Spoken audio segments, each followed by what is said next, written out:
یہی جوانوں کے لیے بہترین مثال ہے شیخ رجب علی خیاط. فرمایا مقام الثبات، ثبات کے بعد تسلیم، تسلیم کے بعد ادب، ادب کے بعد اللہ کیا پیدا کرتا ہے؟ عفت پیدا کرتا ہے. رجب علی خیاط. اسلام جب حکم دیتا ہے، یعنی مسئلہ اس لیے چھڑا تھا کہ آپ کو حکمت کا پتہ چلے. اسلام نے ایک حکم دیا محرم اور نامحرم کا. محرمیت سارے اسلام نے رشتے بتائے. ماں محرم ہے، خالہ محرم ہے، پھپھو محرم ہے، دادی محرم ہے، نانی محرم ہے. اب نانی سے اوپر چلے جاؤ، اس کی والدہ ساری محرم ہے. دادی سے اوپر چلے جاؤ، سارے محرم ہیں. پھپھو کی پھپھو سارے محرم ہو گئے. لیکن کچھ رشتے نامحرم ہیں، جیسے چچا کی بیٹی، ماموں کی بیٹی، خالہ کی بیٹی، پھپھو کی بیٹی. لیکن کیونکہ رشتہ داری ہے، گیدرنگ ہو جاتی ہے. اکثر گناہ فیملیز میں ہوتے ہیں، کیونکہ گناہ کرنا بڑا آسان ہوتا ہے، دسترسی بڑی آسان ہوتی ہے. اب آپ کہیں گے مولانا نامحرم ہے تو کیا مطلب؟ نامحرم ہے تو کون سی چیز حرام ہے؟ زیادہ بات کرنا حرام ہے، جوک سنانا، ہنسنا، فری ہونا حرام ہے، ہاتھ ملانا حرام ہے. ماموں کی بیوی، چچا کی بیوی، ہاں آپ رشتہ دار ہیں، گھر میں آئیں، خواتین میں بیٹھیں، مرد میں بیٹھیں. آئے دور سے سلام کریں، احوال پرسی کریں، آپ کی امی ٹھیک ہیں، آپ کے ابا ٹھیک ہیں، خیر خیریت معلوم کریں. اور وہ خواتین میں، یہ مردوں میں. یہ نہیں کہ مولانا میرے بھائی کی بیٹی ہے، اپنے بیٹے ہیں، میرا خون ہے، میرا خون کبھی غلط نہیں ہو سکتا. تو نوح کا بیٹے کے وجود میں کس کا خون تھا؟ نبی کا خون تھا نا. گمراہ ہونے کے لیے خون نہیں بچاتا، ایمان بچاتا ہے، شریعت کی پابندی بچاتی ہے. آج رشتہ داریوں میں عام ہے، گیدرنگ عام ہے، شادی ہو رہی ہے، چچا کی بیٹیاں، خالہ کی بیٹیاں سارے شادیوں میں ناچ رہے ہیں، گھوم رہے ہیں، مکس گیدرنگ ہو رہی ہے، شریعت کو پامال کیا جا رہا ہے. جب خدا حکم دیتا یہ نامحرم مطلب فاصلہ بچاؤ، حفظ کرو فاصلے کو، تبھی تمہاری نسلیں بچیں گی. اب پوری رات کزن مل کے لڈو کھیل رہے ہیں. اجازت ہے کیا؟ نہیں. لڑکے لڑکوں کے ساتھ بیٹھے، لڑکیاں. اکثر گناہ جو ہوتے ہیں فیملیز میں انہی رشتوں کی وجہ سے، کیونکہ ہم فاصلے کا خیال نہیں کرتے. یہ نہیں کہ مثلا وہ چہرے کا حجاب کر کے آئے اور اس کو نہیں، گھروں میں آئیں جائیں، سلام دعا رکھیں، احوال پرسی کریں، لیکن زیادہ مکس ہونا.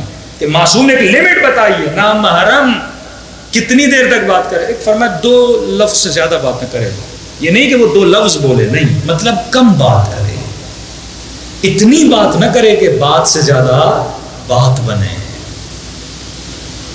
فرمایا جہاں مرد اور عورت اکیلے ہوتے ہیں، تیسرا کون ہوتا ہے؟ شیطان ہوتا ہے. کوئی بندہ معصوم نہیں. جب آپ خود کو گناہ سے نہیں بچاؤ گے، گناہ میں گر جاؤ گے.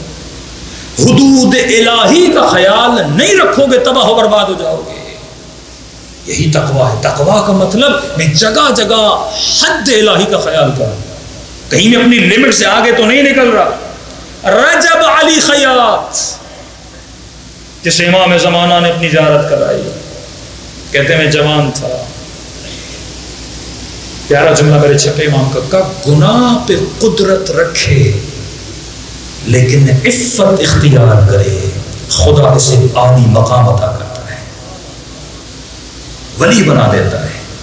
گناہ پہ قدرت رکھے اور عفت اختیار کرے. بندہ کمرے میں اکیلا ہے، ہاتھ میں موبائل ہے، تو گناہ پہ قدرت رکھتا ہے لیکن گناہ نہ کرے.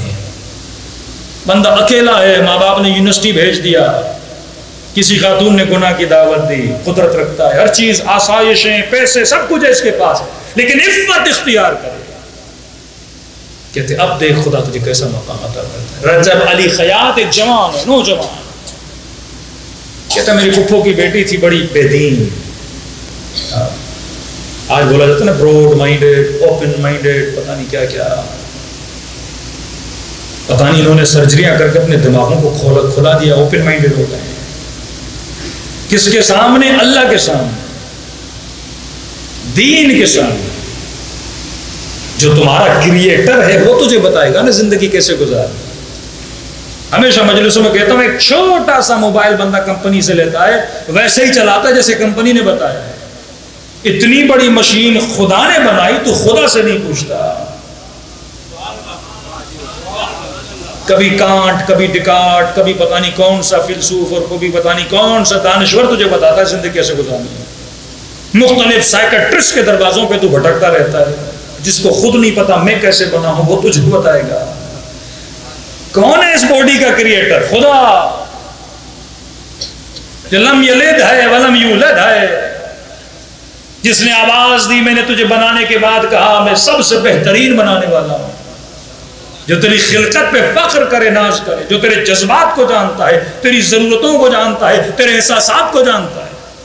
اس نے خود بتایا گناہ سے بچنا ہے تو کیا کرو گا؟ ہر والد پہ لازم ہے، پہلا حق بیٹے کا باپ پہ یہ ہے کہ اس کا بہترین نام رکھے، دوسرا حق باپ پر بیٹے کا یہ ہے کہ اس کو اچھی ایجوکیشن دے، اچھا علم دے، تیسرا حق بیٹے کا باپ پر یہ ہے کہ اس کی شادی کرائے۔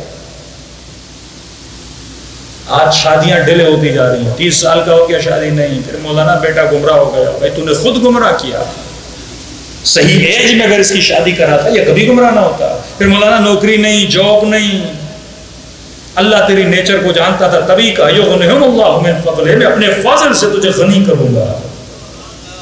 قصور آج کی نسلوں کا بھی ہے، مولانا نوکری نہیں مل رہی۔ بھائی کیوں نہیں مل رہی؟ کیا کیا؟ مولانا MBA کیا، BCom کیا، M.Com کیا، تو جانا نوکری کرنا، مولانا مل نہیں رہی۔ اس کی جو ڈیمانڈ ہے نا وہ بہت بڑی ہے۔ کہتا کیونکہ M.Com کیا ہے، MBA کیا، اتنا خرچہ کیا، اتنے سال یونیورسٹی گیا، اب نوکری وہ کروں گا کم از کم 1 لاکھ ہو۔ توہین سمجھتا ہے اگر کوئی اسے بولے 30,000 پہ آ کے کام کر۔ یہ سوچ علی بن ابی طالب کی سوچ نہیں ہے۔ 25 سال کا ہو گیا، اسے شرم نہیں آتی، ابھی تک اپنے باپ کا کھا رہا ہے۔ اللہ نے توانائی دی، طاقت دی، جا کام کر۔ کوئی کام چھوٹا بڑا نہیں ہوتا۔ کئی والدین فخر کرتے ہیں، مولانا ہاں بیٹا کیا کرتا ہے؟ ڈاکٹر ہے، فخر سے بولتا ہے۔ آپ کا بیٹا انجینئر ہے، فخر سے بولتا ہے۔ اس باپ کا سر جھکا ہوتا ہے۔ آپ کا بیٹا کیا کرتا ہے؟ مولانا ایک دکان پہ میکینک ہے۔ آپ کا بیٹا کیا کرتا ہے؟ مولانا ریڑھی لگاتا ہے، بیچارہ ان پڑھ ہے۔ تو کیوں شرمندہ ہوتا ہے اپنے بیٹے کے کام بتانے پر؟ اگر ریڑھی لگانا جرم ہوتا، اگر ریڑھی لگانا عیب ہوتا، علی میثم تمار کی ریڑھی پہ نہ بیٹھتے۔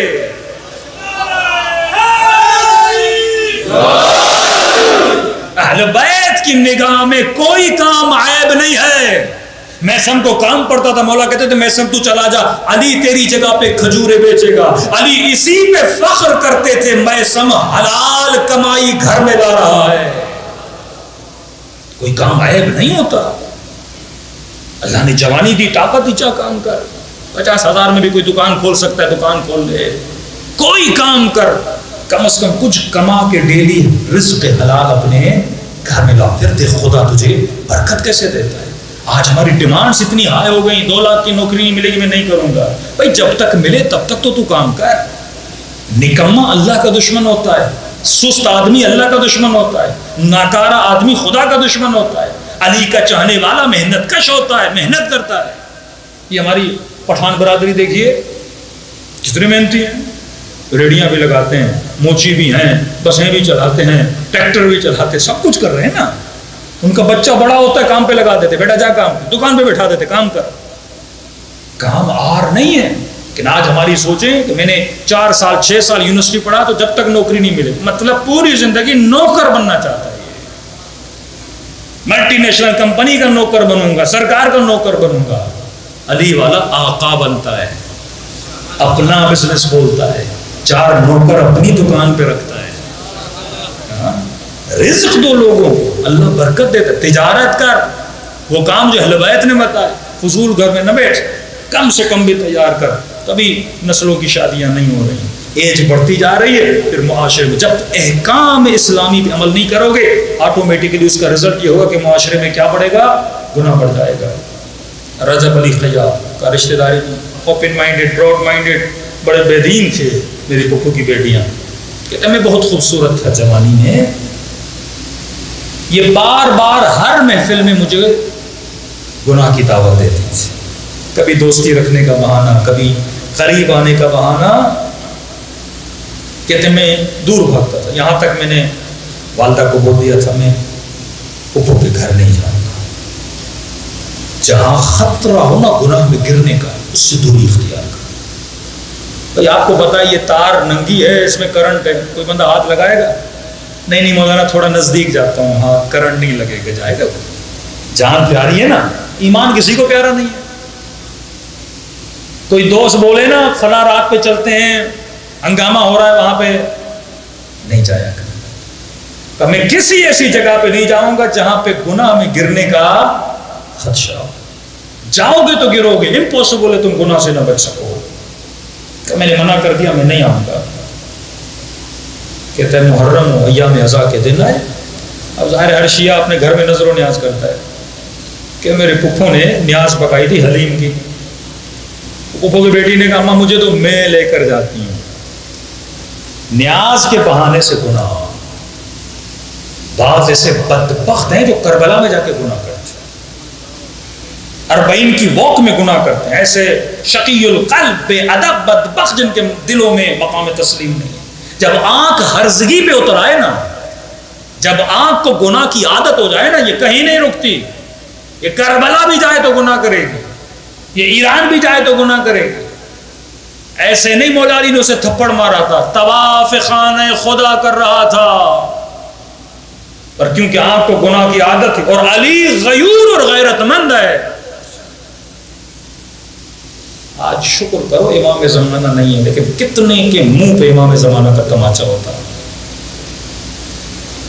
غیور علی ابن ابی طالب حج کر رہا تھا اور مولا نے تماچا رسید کر دیا کہ تجھے شرم نہیں آتی؟ گناہ تو پہلے بھی کر رہا تھا، لیکن دوران طواف لوگوں کے ناموز کو دیکھ رہا ہے، جو یہاں پہ حج کرنے آئی ہے تو ان کو دیکھ رہا ہے۔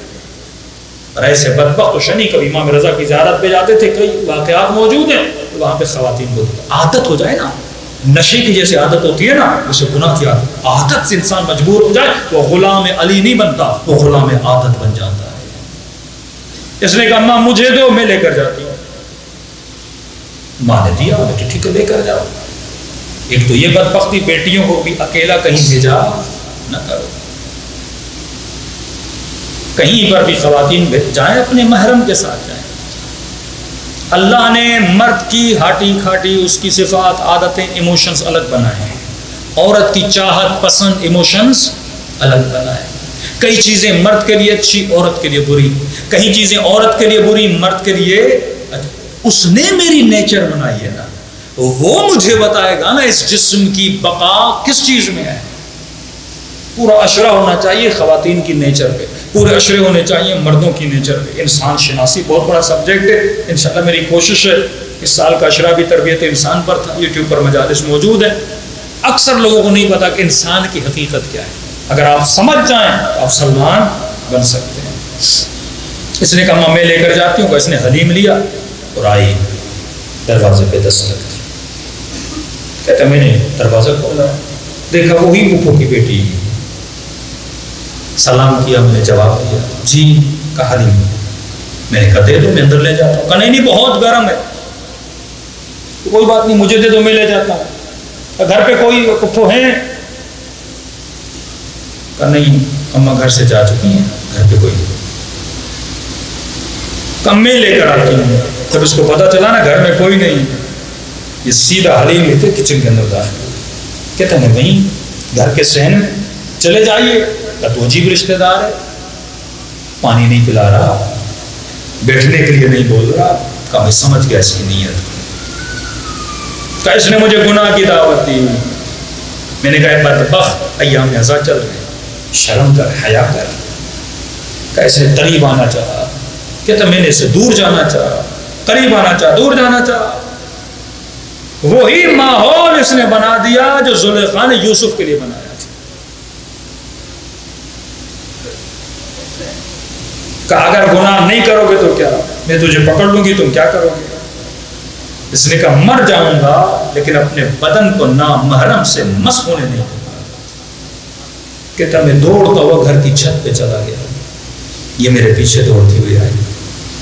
چھت کے نیچے بہت بڑے سارے سیکنڈ فلور پہ آپ جائیں، نیچے زمین، پتا تھا اگر یہاں سے کودوں گا پاؤں ٹوٹ جائیں گے، آگے بڑھتا ہوں تو گناہ ہے۔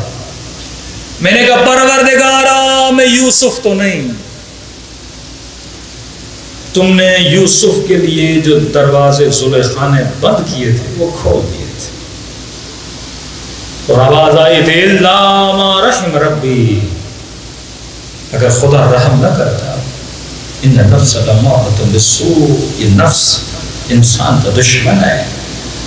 میں نے کہا پروردگارا تیری رحمت کے سائے میں کود جاؤں گا، موت آتی ہے تو مر جاؤں لیکن کبھی خود کو گناہ میں آلودہ نہیں کروں گا۔ اب 5 منٹ کے لیے تصور کریے ہم ہوتے تو کیا کرتے؟ 10 توجیہیں لاتے، مولانا صاحب جان خطرے میں تھی، لیکن یہ رجب علی خیات آج کہتے مولانا مجبوری تھی تبھی ہم بے دین بن گئے۔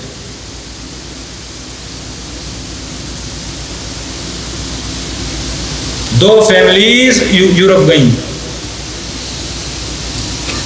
یہ مختلف جگہوں سے ہمارے جوان یورپ پہنچتے ہیں نا، ترکی کے وایا ترکی، مختلف جگہوں سے 4-5 فیملی تھی۔ ہم نے کہا آپ کو کس طرح نیشنلٹی ملی؟ مولانا صاحب یہاں پہ 1 سال کیمپ میں رہے، 2 سال کیمپ میں رہے، 3 سال کیمپ میں رہے، 4 سال کیمپ میں رہے۔ یورپ کیمپ میں رکھتے ہیں نا جو لوگ ریفیوجی اسائلم کرتے ہیں، کیمپ میں ڈال دیتے ہیں، منتھلی $300 $400 €400 €500 دیتے ہیں۔ یہ اسی آسرے میں بیٹھے رہتے ہیں، آج نیشنلٹی ملے گی، کل نیشنلٹی ملے گی۔ کب بالآخر انہوں نے ایک اسکیم نکالی کہ آپ کو نیشنلٹی تب دیں گے جب آپ یہ بولیں کہ ہم نے اسلام چھوڑ دیا ہے، ہم کرسچن بن گئے۔ کہ اتنے سال انہوں نے اذیت دی، ہمیں رکھا نا۔ یہ ترکی سے لوگ جاتے ہیں، الجزائر سے لوگ جاتے ہیں، انگلینڈ میں بھی کئی ایسی NGOs ہیں جہاں پہ نوجوانوں کو بھیجا جاتا ہے، بچے بچیوں کو، اور وہ NGOs کن کی ہیں؟ کیتھولک چرچ والوں کی ہیں۔ ان کا کام یہ ہے کہ بچوں کے ذہنوں پہ کام کیا جاتا ہے اور وہ بچے وہاں سے مسیح بن جاتے ہیں۔ اب ترکی سے جو پہلے سے سیکولر ہیں وہاں جا کے پھر مسیح بن جاتے ہیں، کرسچن بن جاتے ہیں، اس طرح ان کو کرسچن مسیح بنا دیا جاتا ہے۔ کہ ہمیں بولا گیا کہ اگر پاسپورٹ چاہتے ہو تو بولو کہ ہم کرسچن ہو گئے لہٰذا ہمیں پاسپورٹ دے دیا جائے۔ ہم نے کہا کوئی بات نہیں، جھوٹ بول دیتے ہیں، ہم دین تو چھوڑیں گے نہیں، اسلام تو 5 منٹ کے لیے جھوٹ بول دیتے ہیں۔ ہم نے کہا ٹھیک ہے، کہ بس کاغذی کارروائی بول دو ہم کرسچن ہو گئے، پاسپورٹ مل جائے گا۔ ہم نے بول دیا ہم کرسچن ہو گئے۔ اب جب انٹرویو ہونا تھا تو وکیل نے کیا بولا کہ تم نے بولا کرسچن ہو گئے، اب اپنی بہنوں کو بولو سر سے دوپٹہ اتار دیں، 5 منٹ کے لیے، 10 منٹ کے لیے، 15 منٹ کی میٹنگ ہونی ہے ان سے، اس کے بعد دوپٹہ پہن لیں، ہو گئے۔ دوپٹہ اتار دیا، کس چیز کے لیے؟ پاسپورٹ کے لیے۔ ایک لمحہ ہوتا ہے جب وہ انسان کو جکڑ دیتا ہے۔ پھر ہم کہتے ہیں مولانا مجبور تھے۔ رجب علی خیاط نے یہ نہیں کہا میں مجبور تھا، جہاں تک تیرے اختیار میں ہے تو مقام تسلیم کو اختیار کر۔ کبھی سنا امام حسین نے یہ بولا میں مجبور تھا، بدن کٹا دیا دین خدا کے لیے۔ سکینہ نے جماعت تماچے کھائے دین پروردگار عالم کو بچانے کے لیے، ایک لمحہ حکم خدا کی مخالفت نہ کی، نہ ہونے دی۔ یہ سپاہی امام زمان ہے۔ ایران سے ہمارے افغانی دوست تھے، ان کا بیٹا گیا جرمنی، نیشنلٹی لی، کیس ڈائل کیا، کہا میں اپنے بیوی بچوں کو بلانا چاہتا ہوں، میری ماں، میری بہنیں، میری بیوی کا سب کو بلاؤ۔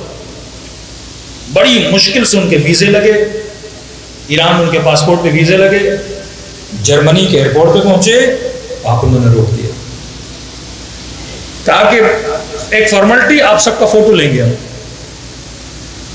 انہوں نے کہا ٹھیک ہے فوٹو لے لو. کہ آپ آئے ہو, آپ کا کیس جینین ہے, آپ کا بیٹا نیشنل ہو چکا ہے, لیکن یہ کہ آپ سب کا ایک ایک کر کے فوٹو لے لیں. ان کا لے لو. مردوں کے فوٹو لے لیے, خواتین جو بہنیں ماں تھی اس کی, جب فوٹو لینے کے انہوں نے کہا نہیں ایسے نہیں, دوپٹہ اتارو. لاکھوں خرچ کر کے جرمنی پہنچے, ویزا لگا. 2 مثالیں دے رہا ہوں. ایک مثال, انہوں نے دوپٹہ اتار دیا, کہا کہ دوپٹہ اتارو پھر فوٹو لو. یہ جوان کہتا ہے میں خاموش تھا, اب اپنی امی کو کیا بولوں, بیوی میں نے خرچہ کیا تھا, اتنا خرچہ کر کے ان کو بلایا تھا ایران سے, میں خاموش ہو گیا. میری ماں نے کہا کہ تیری غیرت کہاں گئی ہے, تو خاموش کھڑا ہے. تیری بیوی کو بول رہے ہیں دوپٹہ اتار دے, تیری ماں کو بول رہے ہیں دوپٹہ اتار دے. ان کو کہا ابھی جہاز میں بیٹھو, ہم واپس ایران جائیں گے. خدا وہاں بھی ہے, خدا یہاں بھی ہے. یہاں اپنی عفت کو بیچ کے ہم کبھی بیٹھیں گے نہیں. کہ انہوں نے سب کو ٹھکرا کے کہاں چلے گئے, مشہد الرضا چلے گئے. مشکل وقت میں میرا ریئیکشن کیا ہوتا ہے, یہ دینداری ہے. جب میرے سامنے آفر آتی ہے میں کس چیز کو فالو کرتا ہوں, یہ دینداری ہے. میں اپنے ایمان کو کہاں بیچتا ہوں. ابھی دین ہے, ایمان ہے, تو سکون سے امام بارگاہ میں بیٹھا ہے. لیکن ایک وقت ایسا آتا ہے جب شیطان تجھے جکڑ لیتا ہے, وہاں تو کیا کرتا ہے, وہاں حسینی صبح کے قدمی ہے کہ نہیں ہے, یہ دین ہے. رجب علی خیاط کہتے ہیں جیسے اس نے مجھ پہ حملہ کرنا چاہا, میں نے کہا مرتا ہوں تو مر جاؤں, میں نے گھر کی چھت سے چھلانگ لگا دی. کہتا ہے خدا کی قسم ہے جب گر رہا تھا نا, جب زمین کے قریب ہوا تو مجھے ایسے لگا کہ اللہ کی رحمت کے پروں نے مجھے پکڑ لیا ہے. جس طرح ابراہیم کے لیے آگ گل و گلزار بنی, کہا جب میں زمین پہ گرا نا ایسے لگا میں کسی صوفے پہ گرا ہوں. زمین کی مٹی بھی میرے کپڑوں کو نہ لگی. کہتا ہے فوراً دل منقلب ہو گیا. اب دل سے ایک آہ نکلی کہ مسجد جاؤں. دوڑا دوڑا مسجد گیا, آنکھوں سے آنسو جاری تھے. دل نے کہا کہ 2 رکعت نماز پڑھوں. میں نے کہا 2 رکعت نماز پڑھتا ہوں شکر خدا ادا کرنے کے لیے. کہ اب یہ نماز وہ نہیں تھی جو میں پہلے پڑھتا تھا, اب پردے ہٹ چکے تھے. اب ایسا سکون, اب جب رکوع میں جاؤں تو میرا رونا نہ رکے, بس کہوں یہ رکوع ختم نہ ہو, یہ سجدہ ختم نہ ہو. تب مجھے احساس ہوا کہ اہل بیت اپنی عبادتوں سے کتنی لذتیں لیتے ہیں. یہ مقام تسلیم ہے. سورہ یوسف پڑھو دقت سے, آج وقت نہیں ہے ورنہ جناب یوسف کا پورا قصہ آپ کو سنا تھا A to Z. یوسف کیسے بنے ہیں.